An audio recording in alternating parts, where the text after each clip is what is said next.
I hope you all have noted down this statement. Again, I am repeating. Healthy parent-child relationship facilitates emotional adjustment of children. What is IV and what is DV into this statement? Just note it down somewhere. I'm going to ask you later after completing this lecture. Fine. So let's start with the correlational research. Correlational research, we try to find out the relationship between the variables. Now, when we are interested in knowing about the strength and direction of that relationship, see what is the first step? The strength, the relationship between the two variables. Now, after that, what we try to know? The strength and the direction of that relationship. So this is known as what? Correlation coefficient. Another term, correlation coefficient. What does it mean?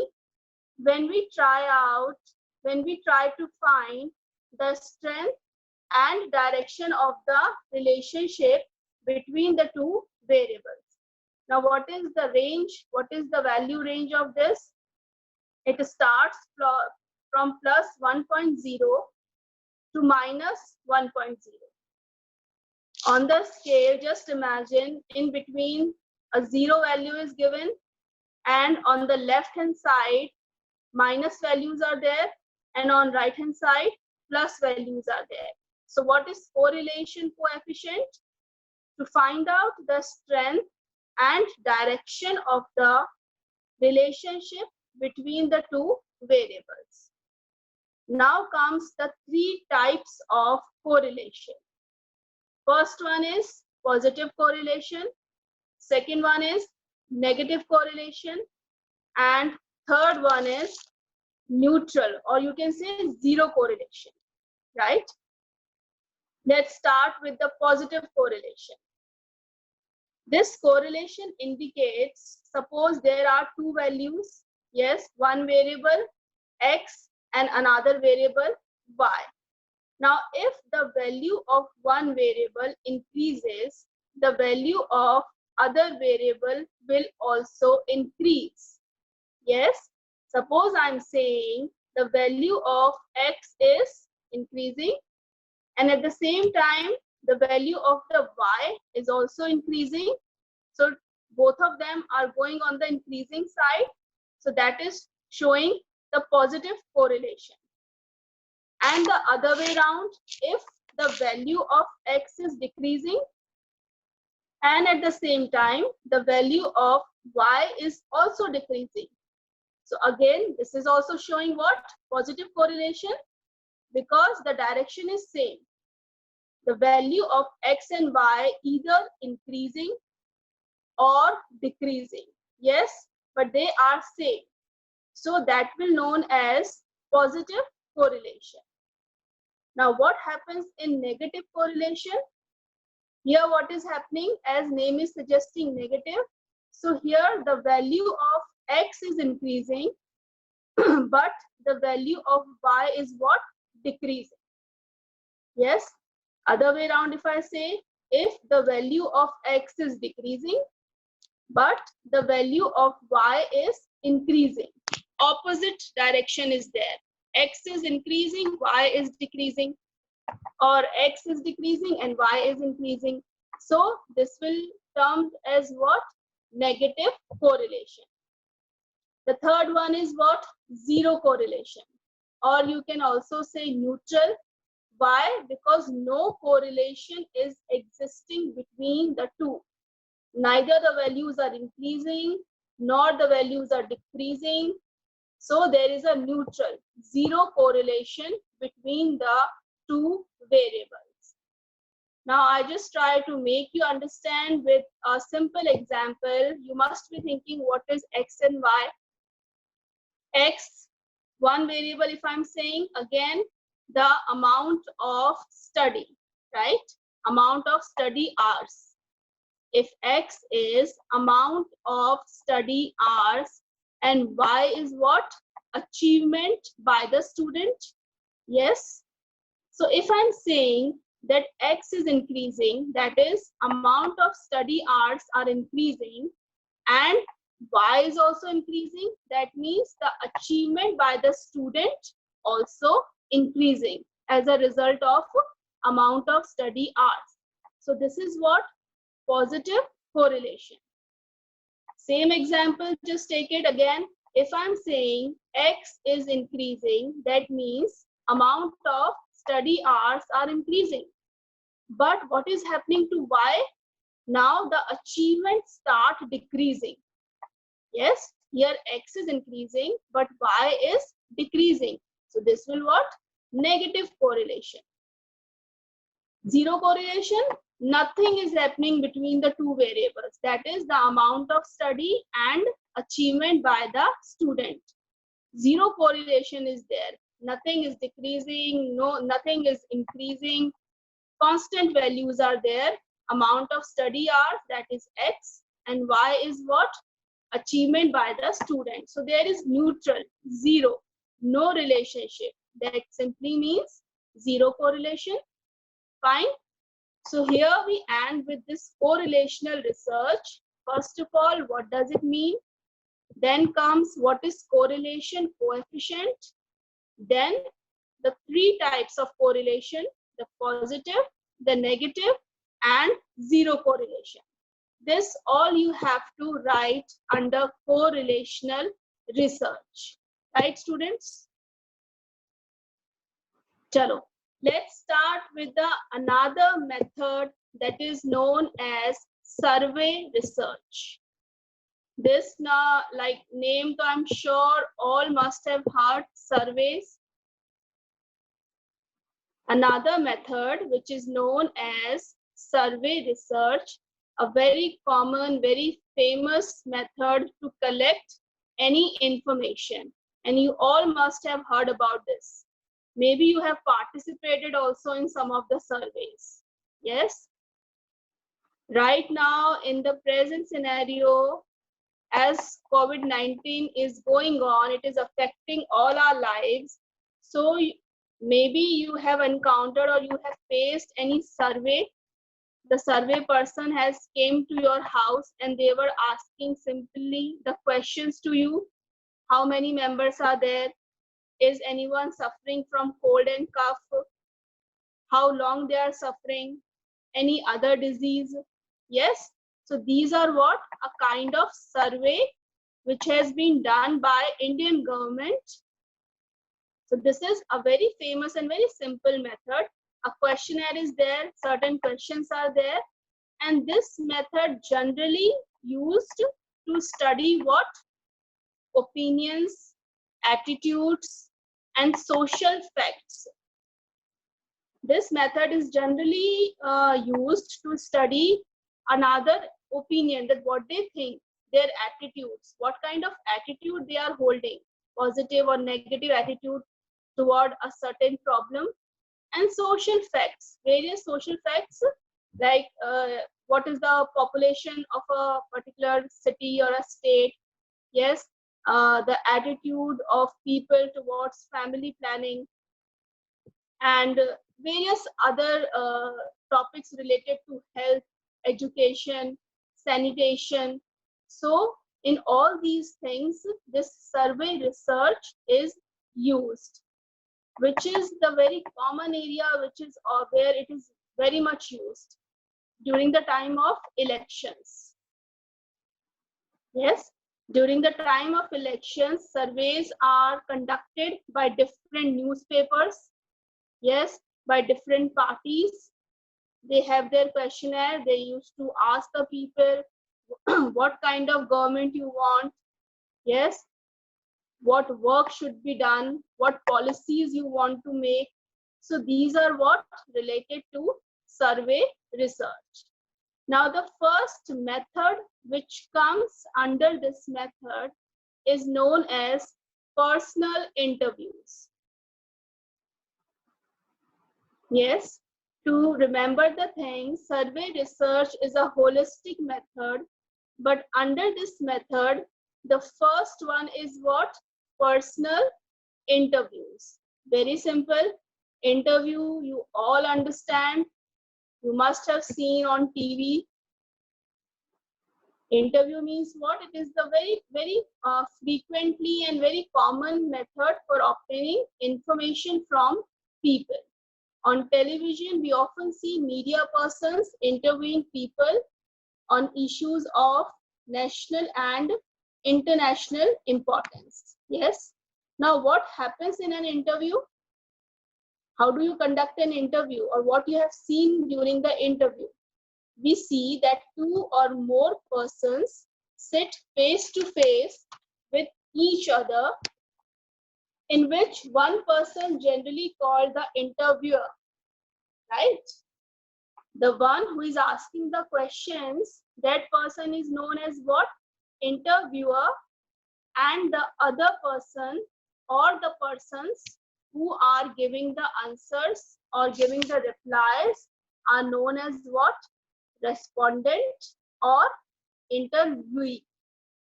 There is a difference.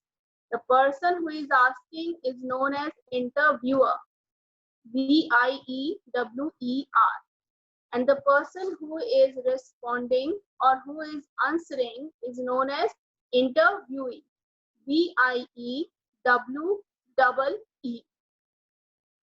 Right, children? So in interview, what is happening? Simply two or more persons are sitting. One is asking the question and other one are giving the answer.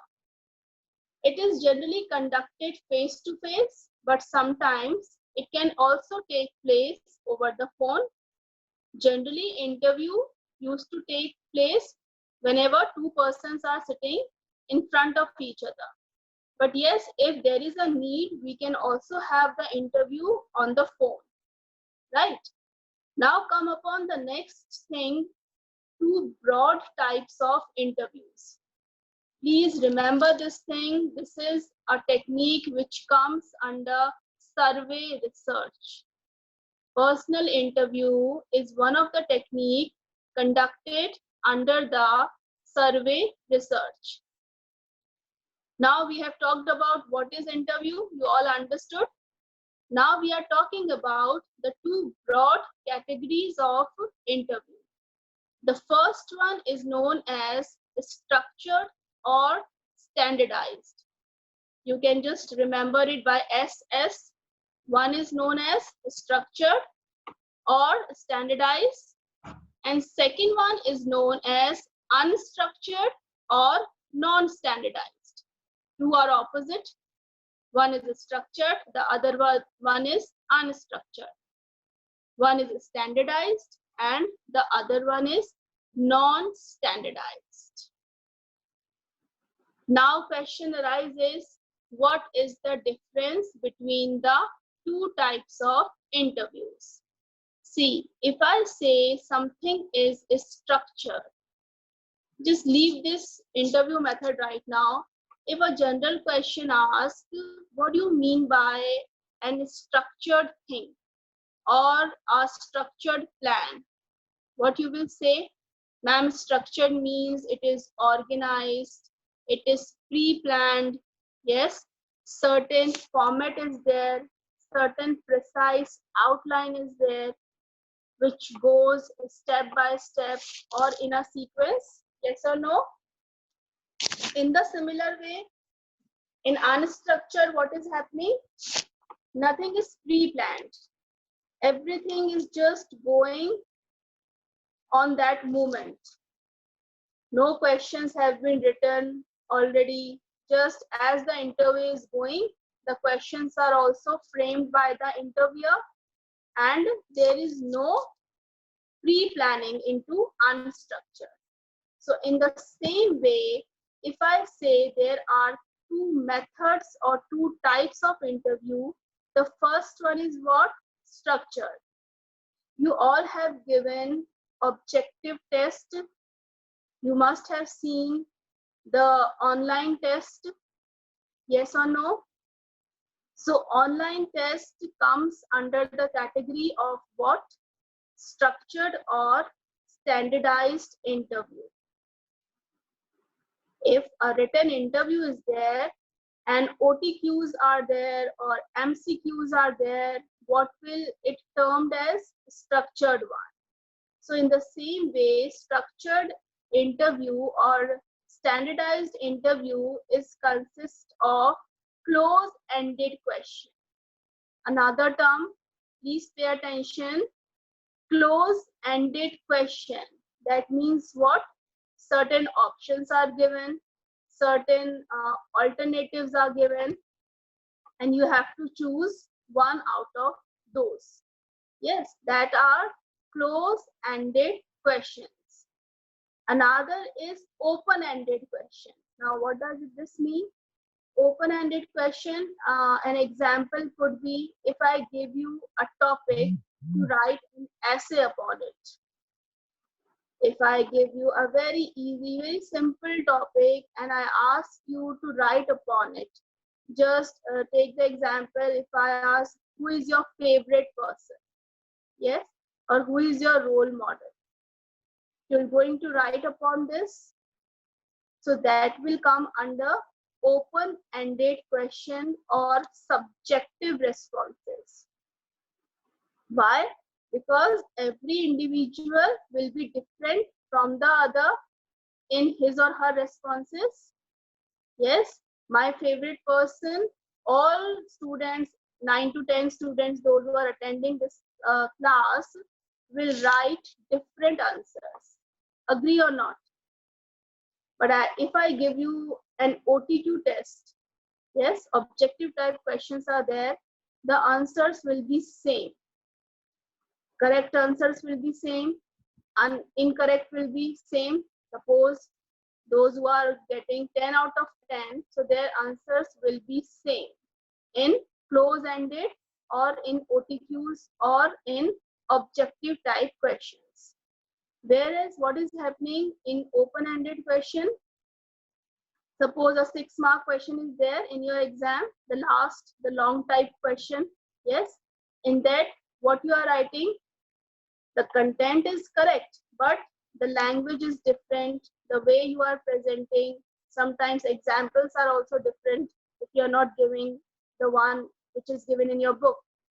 So that will come under open-ended question, or you can say subjective ones, or you can say unstructured or non-standardized. I hope the difference is clear. I explained you in very much detail. So the two broad categories or types of interview are what? Structured and unstructured, or standardized or non-standardized.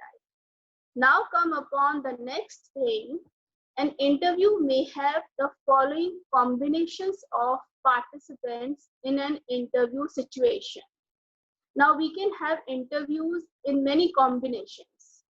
We can have individual to individual.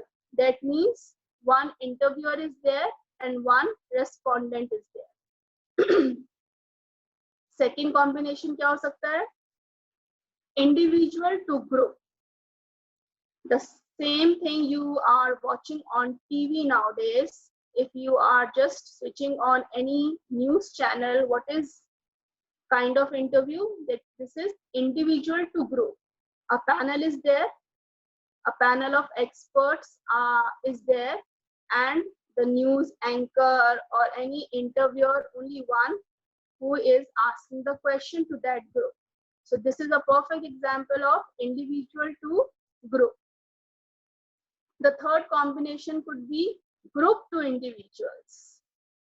If you are going for a particular job interview, what is happening there?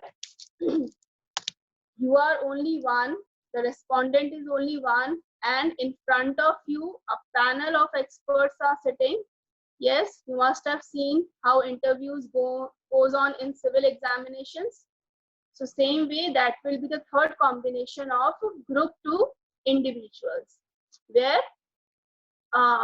many people are there and only one respondent is there. Another, the last one is what? Group to group. It is a situation where a group of people, a group of respondents are there and a group of interviewers are there. Both are almost equal in number. Maybe there are 4 interviewers and there are 4 respondents. Yes, so fourth combination will be what? Group to group. Now we will just discuss what is the advantage of this method. The interview method helps in obtaining in-depth information. See, it is very much important whenever we require deep information. It is flexible and adaptable to individual situations and can often be used when no other method is possible or adequate. So interview method is very flexible. You can introduce certain changes also according to the situations, and it is adaptable. That means it is adjustable. You can manipulate, you can adjust the questions according to the situation. And this information is very important in getting in-depth information. That is, deep information, detailed information can be obtained through this method. What are the other advantages? It can be used even with children and non-literate persons. Yes, this is an advantage, that interview method could be applied on children also and the non-literate persons, those who are not educated, those who cannot read, those who cannot write. So upon those individuals, we can apply the interview method. An interviewer can know whether the respondent understands the questions and can repeat or paraphrase questions. What does this mean? Suppose I am taking interview of you, and at the same time I'm noticing that you are not getting the question. Yes, so I'll repeat that question, or I will simplify that question, or I will paraphrase that question. Paraphrase means I will summarize the question into a very simple language. Yes, so this is also an advantage, that people can ask their doubt. I haven't got the question, please repeat it, or what do you actually mean by this? So they can ask and they can clarify it, and at the same time they are able to give the appropriate answer. Now, what is the limitation? Interviews require time. They are time consuming. We cannot conduct interview in just 5 to 10 minutes. It's very difficult.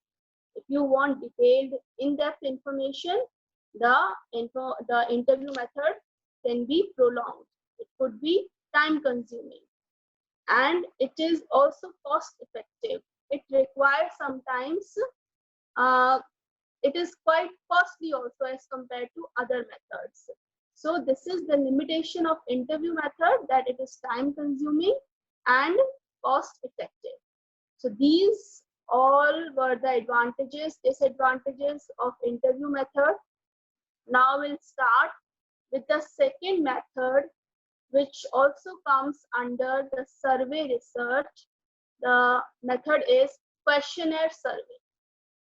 We have started today the survey research, and we have done the first method, which is known as what? Personal interviews. Now we're going to start with the second method, which is known as questionnaire survey. That we'll do in tomorrow's session. Ma'am, please end up the class and unmute